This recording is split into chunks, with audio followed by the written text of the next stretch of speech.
Υπάρχουν τεράστιες προοπτικές για την κυπριακή βιομηχανία που δεν έχουμε ακόμη αξιοποιήσει και η κυβέρνηση προχωρά στην αναθεώρηση της βιομηχανικής πολιτικής, ανέφερε χθες ο πρόεδρος Χριστοδουλίδης. Χαιρέτησε επίσημο δείπνο του Συνδέσμου Βιομηχάνων Αγίου Αθανασίου στη Λεμεσό. Στην αναθεώρηση της βιομηχανικής πολιτικής για ενίσχυση της παραγωγής στον τόπο μας και την ανταγωνιστικότητα των εγχώριων βιομηχανιών στις διεθνείς αγορές, προχωράει η κυβέρνηση, ανέφερε ο πρόεδρος της Δημοκρατίας Νίκος Χριστοδουλίδης.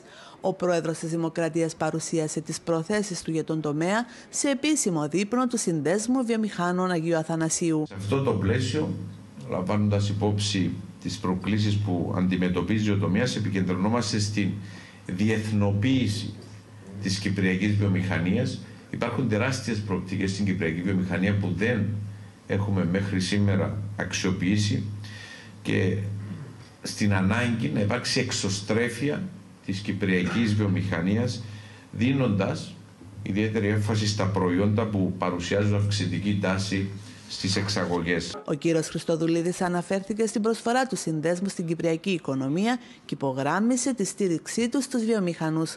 Κάλεσε τον Υπουργό Μεταφορών Αλέξη Βαφεάδη, ο οποίος ήταν παρός στην εκδήλωση, να προωθήσει λύσεις στο χρόνιο αίτημα των βιομηχάνων για δημιουργία δεύτερης εισόδου-εξόδου της βιομηχανικής.